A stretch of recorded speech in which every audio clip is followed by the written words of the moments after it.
¿Qué te parece si este año alcanzas tus metas? Construyes tu futuro. Enfrentas nuevos retos sin más preocupaciones. Cuenta con nosotros para lograr todas tus aspiraciones. Los créditos del Agrícola te acompañan para que puedas crecer hasta donde te lo has propuesto. Solicítalos al 2210-9800 en bancoagrícola.com o en agencias. Banco Agrícola.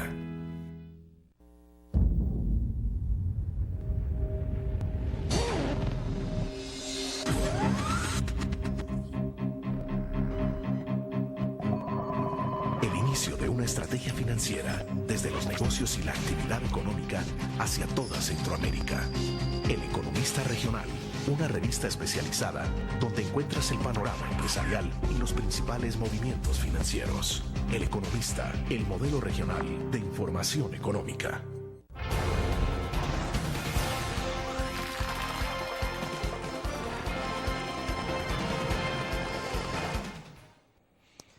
Oscar, dejamos planteada la interrogante sobre, digamos, en qué momento es que un país, un Estado puede dar ese paso peligroso y es de caer en estado fallido. Es decir, yo no estoy diciendo que estemos ya en una condición como esa, pero ¿cuáles son como los indicadores que uno tiene? Pues, o sea, como ocurre con un semáforo, por ejemplo. Sí. Los indicadores básicos son, lo que uno observa es lo que se llaman crisis de institucionalidad, ¿verdad? Las instituciones claves para mantener el orden y para mantener funcionando los subsistemas del país, cuando comienzan a fallar y entran en fricción, ya nos están anticipando un estado de esa naturaleza. Cuando el Estado de Derecho también está tan frágil, ¿verdad? Aunque esté sobrado en leyes, pero en la práctica las leyes no están sirviendo, en este caso para hacer la disuasión y la contención del crimen. Cuando la impunidad voluntaria, forzada, planificada, casual, circunstancial o contingencial ocurre, cuando la impunidad es un vector principal, también estamos hablando de estados fallidos. Cuando las autoridades y los titulares del gobierno formal comienzan a hacer concesiones excesivas a grupos beligerantes o a grupos del poder fáctico, que son los que terminan definiendo al final el rumbo del país, estamos ante la posibilidad de un Estado fallido. Cuando el sistema político se desinstitucionaliza y se desideologiza y se convierte en un Estado corporativo donde lo que funcionan son grupos fácticos de poder que ven en el Estado la posibilidad de acumular factores de más poder o para asegurar la explotación de recursos y capitales que ya se tienen, o cuando estos grupos ocupan el Estado y el gobierno para acumular factores de ventaja económica y para incidir en el sistema en general, estamos ante un Estado fallido. Cuando los problemas fundamentales del país, como el desempleo, la inflación, el crimen, la extorsión, llegan a niveles friccionarios, ¿verdad?, que ya no permiten que el Estado pueda controlarlos, estamos ante una posibilidad de Estado fallido. O sea, hay que ponerle mucha atención a esos indicadores. Hay que poner todos esos indicadores, ¿verdad? Porque son indicadores que van acumulando energía adversa, energía contraria al país, que tarde o temprano terminan explotando en la cara de quienes tienen la responsabilidad de dirigir. Cuando quienes tienen la responsabilidad de dirigir el país están siendo impotentes e incapaces desde la perspectiva de la ciencia y la técnica política y la técnica de la administración pública para resolver problemas fundamentales, estamos ante la posibilidad de fallar como Estado.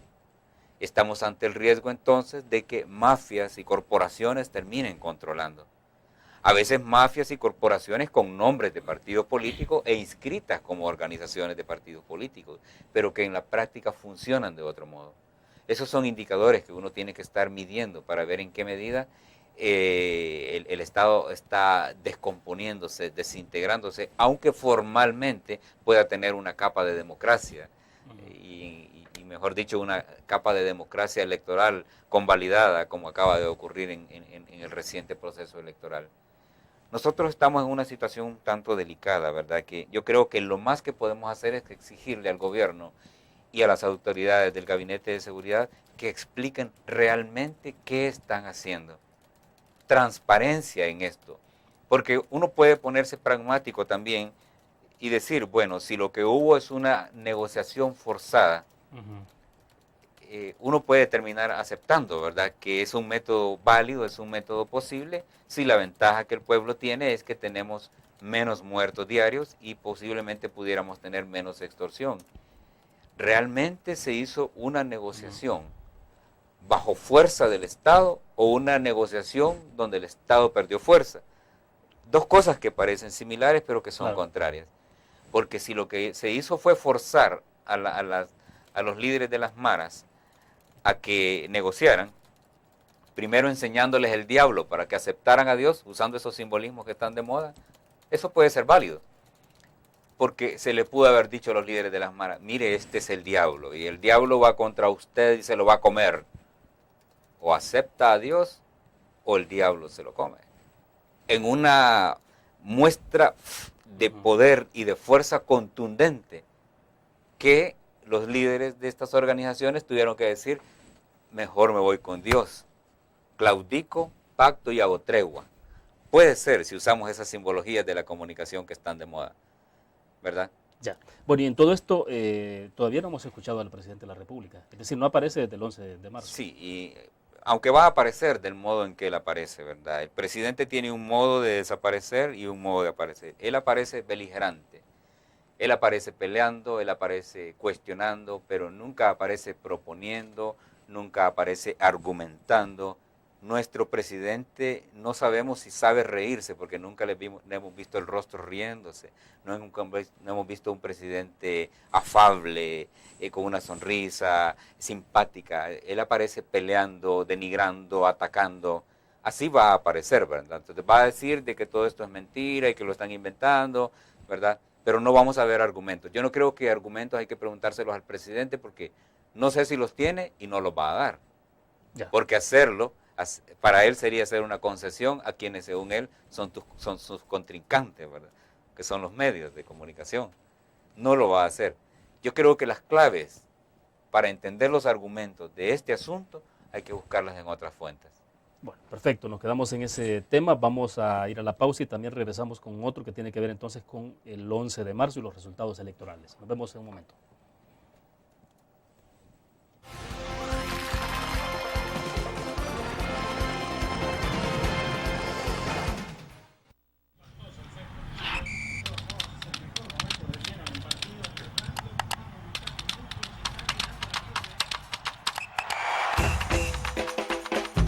La emoción del deporte está en www.elgráfico.com.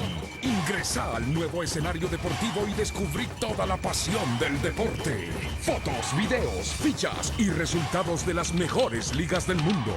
Elgráfico.com. Conectados por deporte. Blur. La revista más innovadora y moderna de todos los tiempos. Única en su estilo, creativa. Un espacio exclusivo y reservado de entretenimiento y diversión, llevada al máximo. Blur. Time Out, Movie, lo mejor de la cartelera. Art. Shopping, la guía de la moda. Go, viajes cortos fuera de la ciudad. Blur.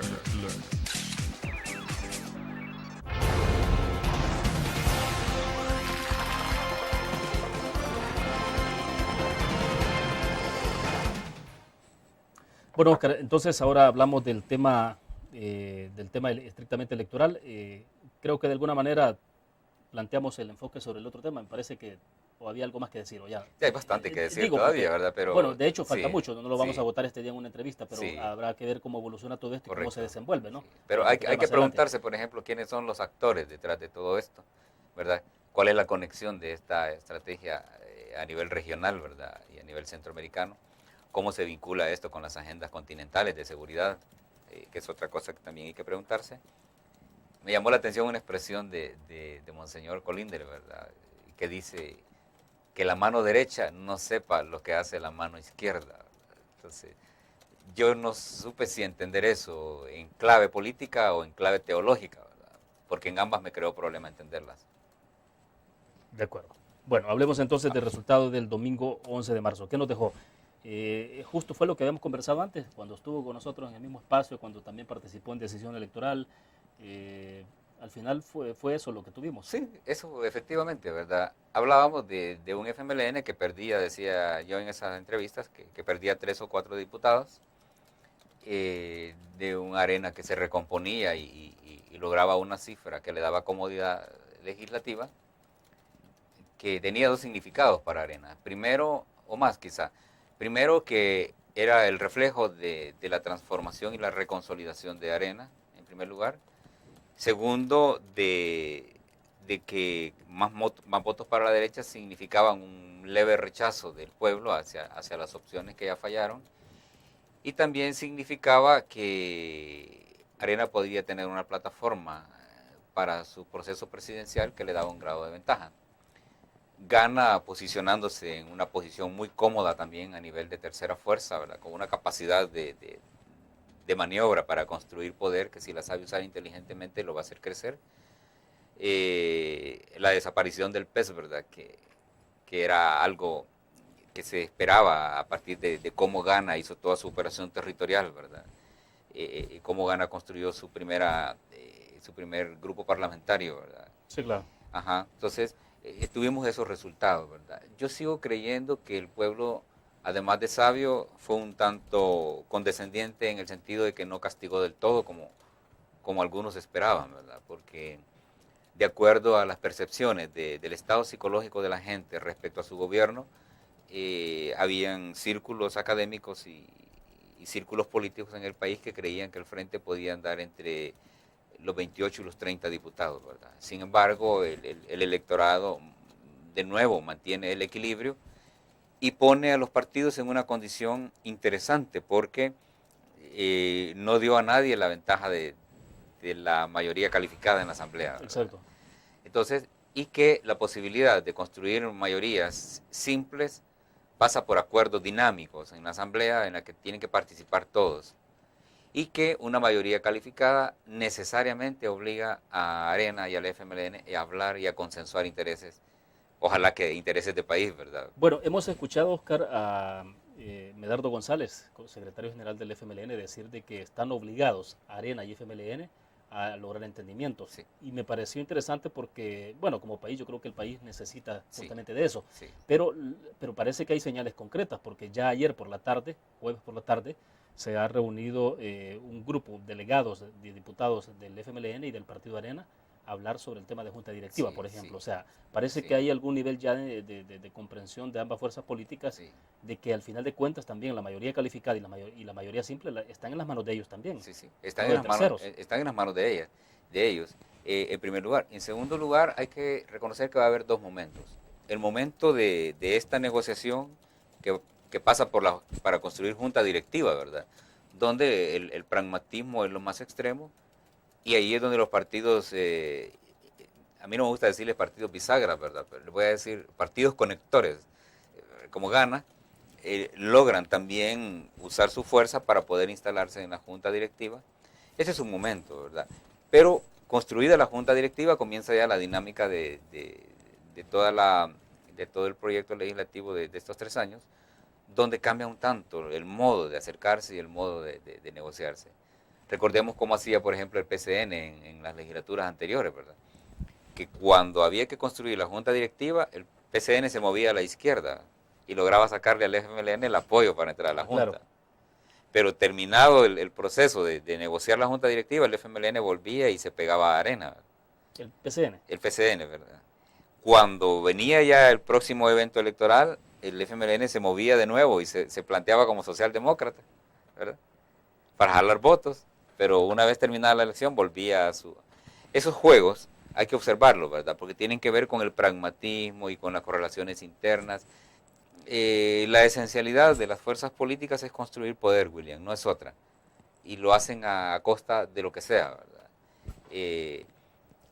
Ya hemos observado que lo que marcó este proceso electoral, por ejemplo, fue la desideologización del discurso y la desideologización de las propuestas, ¿verdad? Entonces, con mayor razón, hoy no hay compromiso de construir proyectos políticos sobre las bases ideológicas, sino que sobre las correlaciones que están construidas fácticamente en la Asamblea. Entonces, el resultado electoral crea una coyuntura que permite nuevas correlaciones, y en esto lo más interesante es que hay diputados de nuevo rostro, ¿verdad? Aunque no sabemos si es de nueva forma de hacer política, pero al menos de nuevo rostro. Y lo otro es que termina en el 11 de marzo una coyuntura de negociación política y se abre otra donde las negociaciones también van a estar marcadas por los intereses de las grandes maquinarias electorales hacia el proyecto de elecciones presidenciales, que es otro escenario. Claro.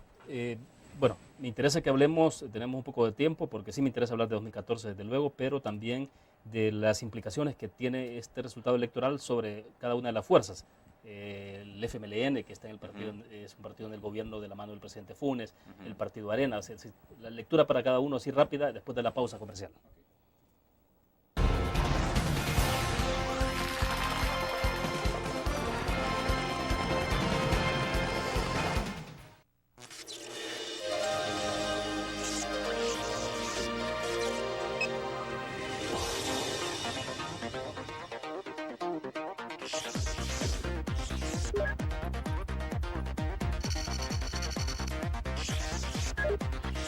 Estimulamos tus sentidos para que leas, veas, escuches e interactúes con la verdad.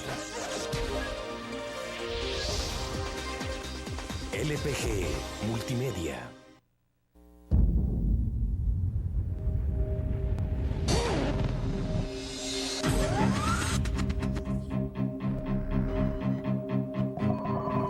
El inicio de una estrategia financiera desde los negocios y la actividad económica hacia toda Centroamérica. El Economista Regional, una revista especializada donde encuentras el panorama empresarial y los principales movimientos financieros. El Economista, el modelo regional de información económica.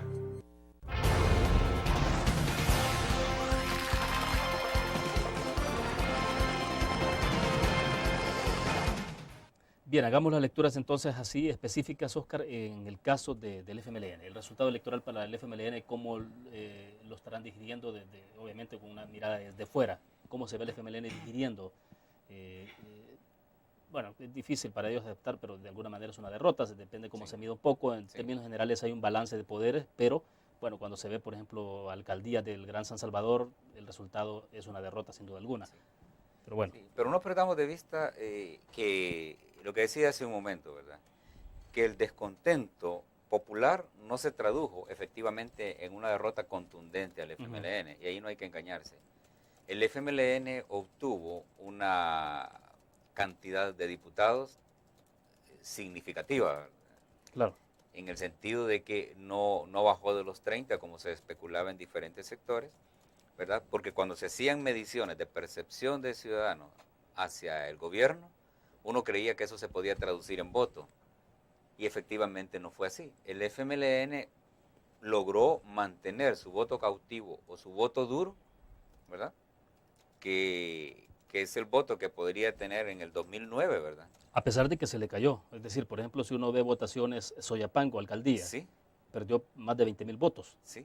Respecto a la elección de 2009, el Partido Arena bajó como 5,000 y ganó, claro, el Partido Arena, en tanto la caída del FMLN fue más estrepitosa. Sí, sí. Sin embargo, el FMLN tiene 33 diputados. Claro. Y tiene de manera natural la mayoría simple en la Asamblea, ¿verdad? Claro, la tiene, claro.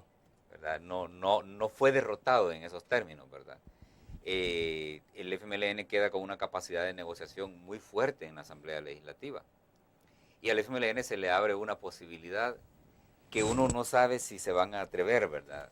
Y es que se da una coyuntura para que Arena y el FMLN puedan lograr grandes acuerdos de país, si se asumen la responsabilidad de ser los dirigentes que todos esperarían. Por ejemplo, yo pienso, y no lo pienso porque ya lo oí en diferentes lugares, podría darse con los diputados de Arena y del FMLN un gran acuerdo para luchar contra la corrupción pasada y la presente. ¿Podría el FMLN y Arena converger en una agenda y en acciones concretas de legislación para cortar las manos de quienes se han robado los dineros del pueblo y para quienes se los están robando actualmente? ¿Podría Arena y el FMLN identificar los hombres insignia de este país que han saqueado y que siguen campantes en este país disfrutando de fortunas extraídas desde la pobreza, si se atrevieran a eso estaríamos hablando de que las elecciones tuvieron un sentido diferente. Si no, estaríamos hablando de elecciones convencionales, ¿verdad? De elecciones como las que siempre ha habido. Entonces, volviendo al punto, el FMLN queda en una posición cómoda, ¿verdad? Porque tiene una mayoría simple asegurada, tiene la capacidad de articularse a otras fuerzas y forzar negociaciones y acuerdos, ¿verdad? El FMLN también está en una posición en la que puede hacer concesiones, ¿verdad? Que ya no le afectan mucho porque ya no es gobierno el FMLN, aunque está en el gobierno.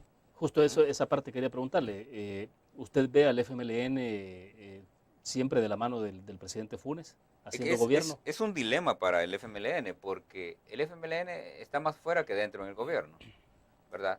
De hecho, cuando uno revisa las explicaciones que ellos dan a por qué perdieron parte de su poder electoral, argumentan que fue porque las medidas del gobierno no funcionaron, ¿verdad? Y las han criticado, ¿verdad? El caso del gas.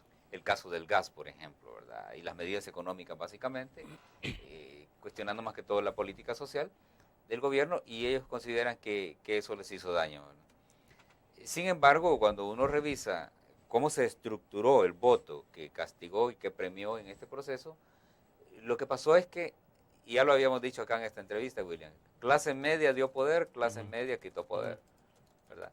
La clase media, que no está comprometida funcionalmente con partidos y con ideologías, es la que decidió en el 2009 y es la que en esta ocasión también creó una ventaja para la derecha y puso un tanto en riesgo a la izquierda. Y es interesante porque le comenté en algún momento, Medardo González, que estuvo compartiendo con nosotros acá en este mismo espacio una semana antes de las elecciones, admitía con mucha claridad de que tenían problemas con la clase media urbana en este país. Claro. Y efectivamente el resultado electoral lo confirma. Sí, y eso ya lo habíamos mencionado, ¿verdad? Las clases medias son las que en el 2009 dieron poder porque tenían la expectativa de un cambio y que sus condiciones iban a transformarse. Pero fue esta clase media la que se dio cuenta que pudo estar peor, ¿verdad? Y aquí hay un fundamento filosófico, y es de que la experiencia del mal solo nos anticipa mayor capacidad del mal. Cuando la clase media creyó que estaba mal, quiso hacer un cambio, creyendo que iba a mejorar. No pudo entender que se estaba exponiendo a estar peor, ¿verdad? El voto disidente, en este caso de la clase media, disidente de la izquierda y que se mueve hacia la derecha, es un reflejo de ese descontento, ¿verdad?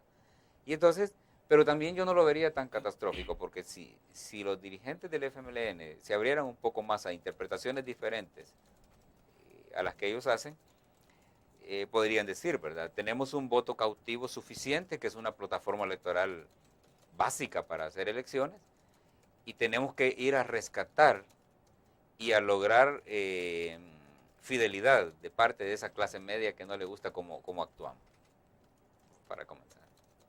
Ya. Bueno, vamos a hacer otra pequeña pausa. Seguimos haciendo esta lectura porque no hemos hablado todavía de 2014 y cómo se ve entonces el FMLN ante 2014 y cómo se ve el Partido Arena. Vamos a la pausa.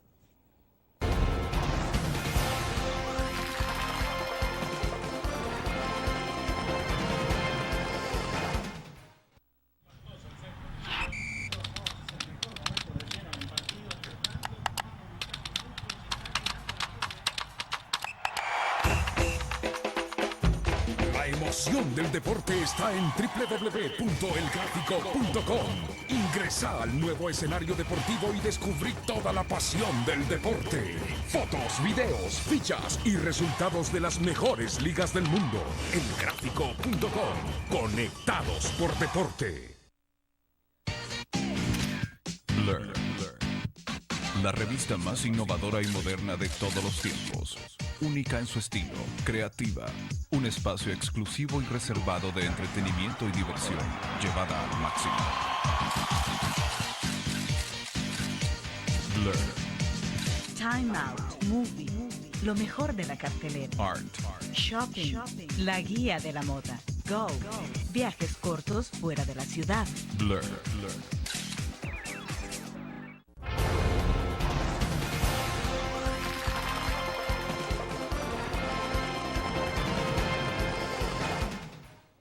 Bueno, hablemos entonces, Oscar, de cómo se ve el partido, el FMLN, cómo se ve el partido Arena frente a las elecciones de 2014, porque esto todo el mundo coincide, bueno, ni había terminado la elección del pasado domingo 11 de marzo, cuando todo el mundo decía es que aquí ya se está en campaña en ruta 2014.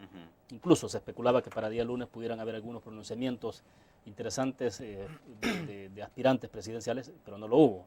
Sí. Pero bueno, ¿cómo se posiciona cada uno de los dos caballos principales en esta contienda electoral? Sí.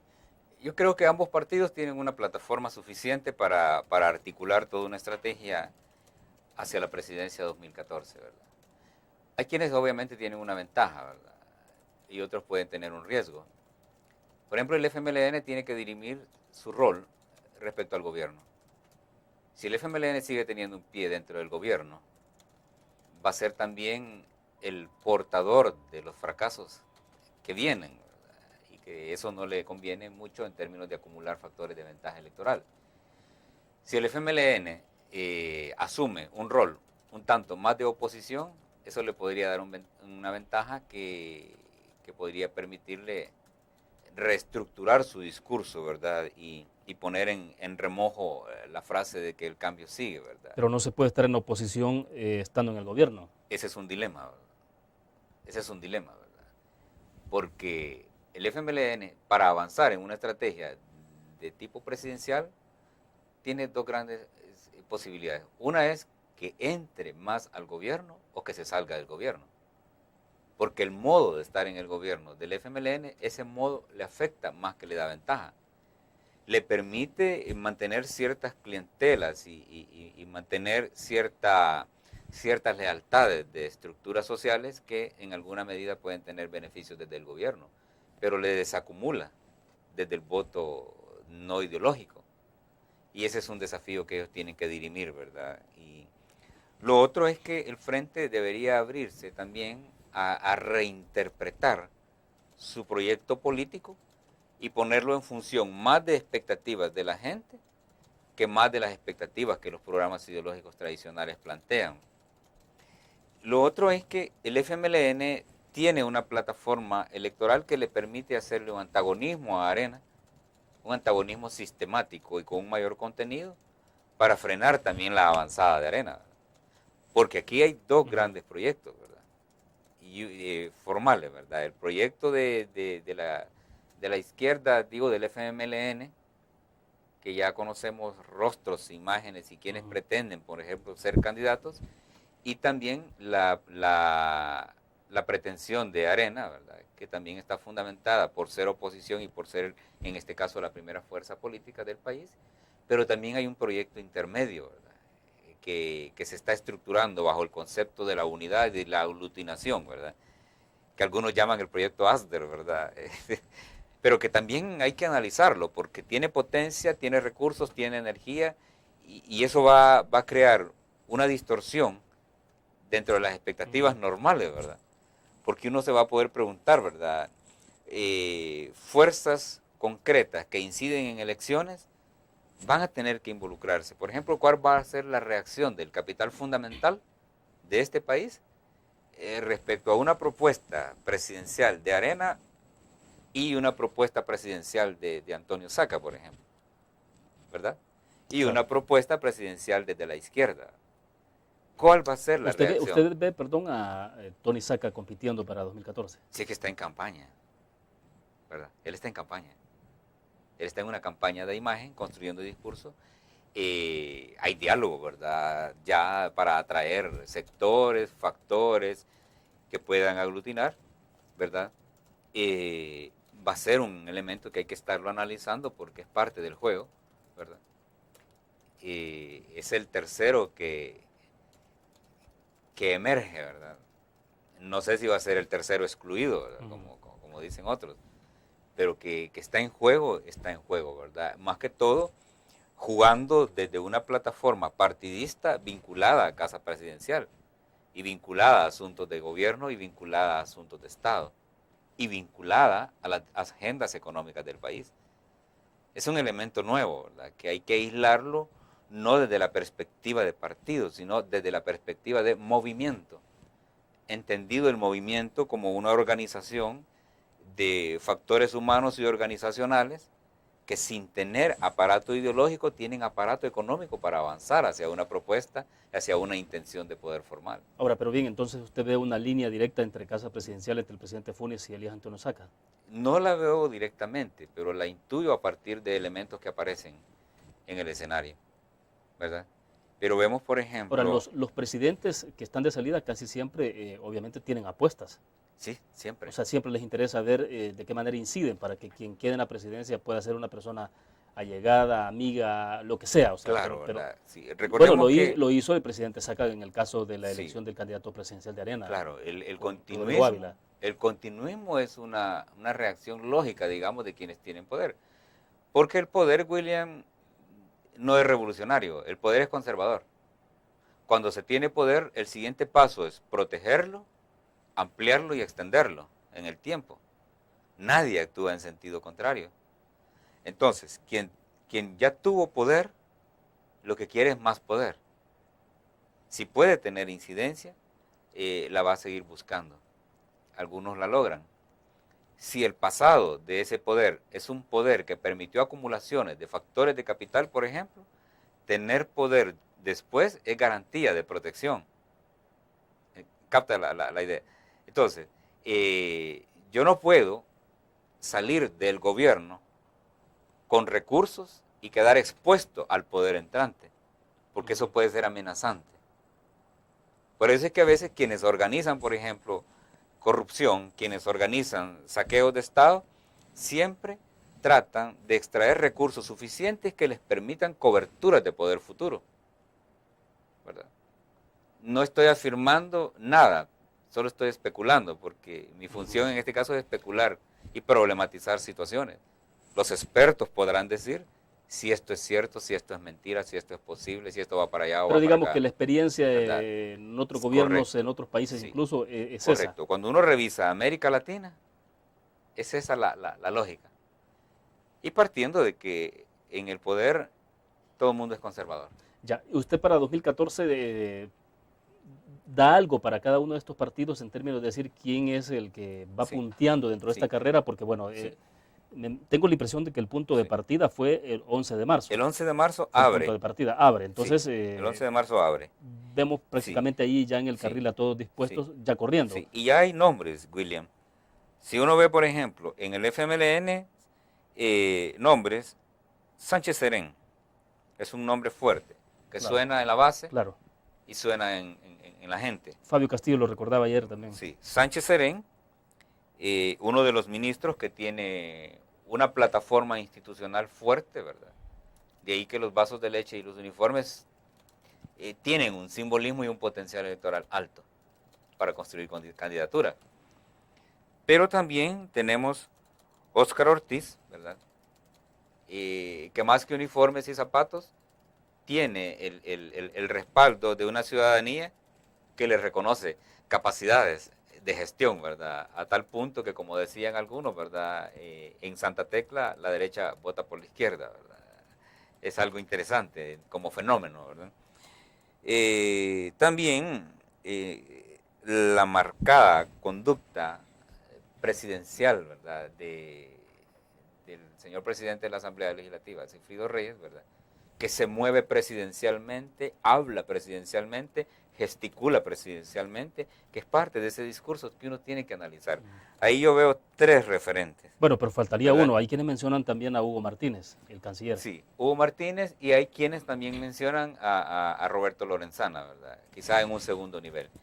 En todo caso, Hugo Martínez puede ser un buen segundo en una fórmula, más no un buen primero, ¿Por qué? ¿verdad?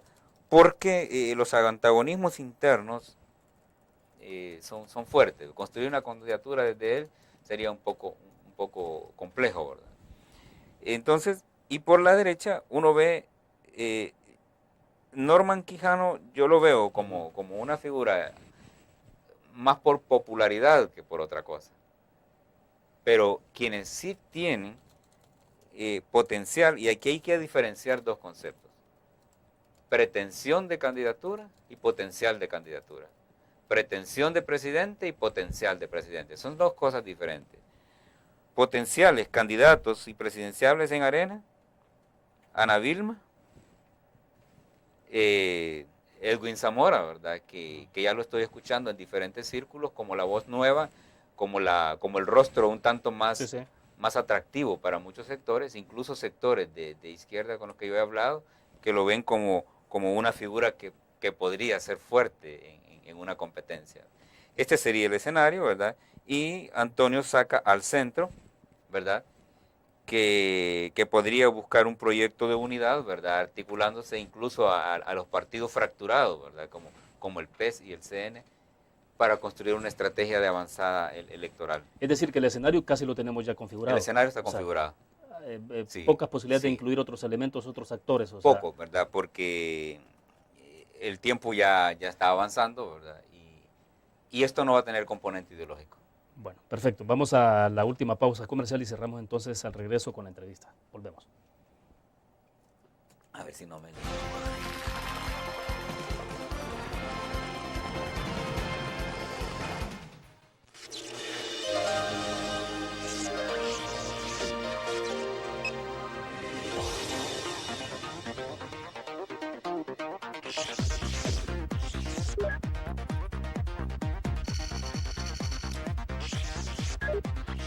Estimulamos tus sentidos para que leas, veas, escuches e interactúes con la verdad. LPG Multimedia. Tu periódico es dinero, porque ahora puedes pagar con la prensa gráfica. Busca y recorta en tu periódico el dinero, que podrás canjear en los establecimientos de nuestros aliados. Encontrarás uno cada día. Compra con la prensa gráfica y encuentra una buena noticia para tu bolsillo. Con la prensa gráfica lo compras. Con la prensa gráfica lo pagas. La prensa gráfica. Noticias de verdad.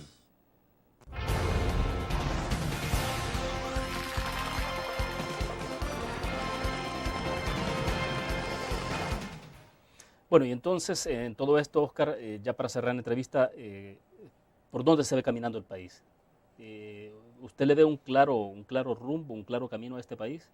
No. Digo, hemos comenzado la entrevista hablando del tema de esta situación de las pandillas, de la situación de violencia, hablamos del tema electoral y hablamos de 2014. Pero entonces, ¿cuál es el camino de Salvador? Yo creo que hemos llegado a una coyuntura que hay que entenderla en su dimensión total, ¿verdad? Lo que más faltó en todo este proceso fue coherencia y sistematicidad, mejor dicho, en el gobierno. Ya nos pasamos 3 años y yo no creo que en lo que resta del periodo podamos ver cosas diferentes. Quizá podemos ver golpes de publicidad y medidas un tanto más populistas como para reducir la fricción social y la percepción social antigobierno, pero no creo que se pueda construir rumbo a partir de ahora, porque cuando uno revisa propuestas de rumbo y propuestas de política estratégica del país, no han sido los partidos políticos ni el gobierno quien las ha planteado. Lo más sistemático que yo he visto en propuestas de agenda de país y agendas favorables a la democracia y al bienestar de todo el funcionamiento del aparato de Estado es la agenda que vimos desde ANEP,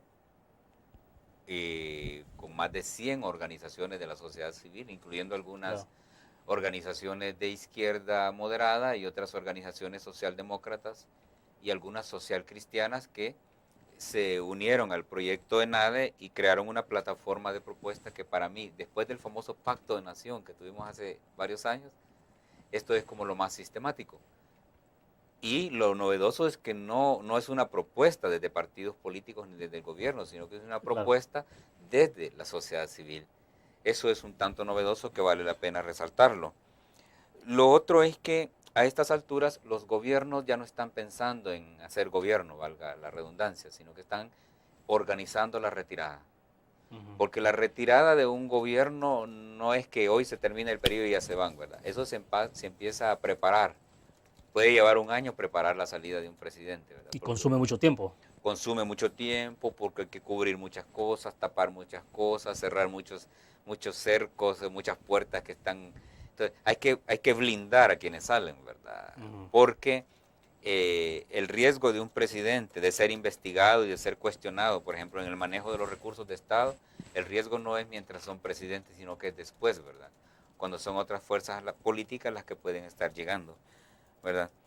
En todo caso, hay que ponerle un poco más atención a los acuerdos que se pueden ir estructurando en la Asamblea Legislativa, ¿verdad? Más que todo aquellos que surjan de consensos entre la izquierda y la derecha, por usar un término. A esos acuerdos sí, porque pueden tener una incidencia diferente. Y poner también mucha atención en la tensión o distensión que se puede dar entre Casa Presidencial y la Asamblea Legislativa. Esas son las dinámicas, ¿verdad? Lo que no se logró en 3 años, William, no se va a lograr en lo que falta, ¿verdad? Pero vamos, entonces, volviendo en el caso del FMLN y la relación con el presidente, es difícilmente una ruptura, o sea, usted lo ve juntos hasta el final. Yo los veo juntos, ¿verdad?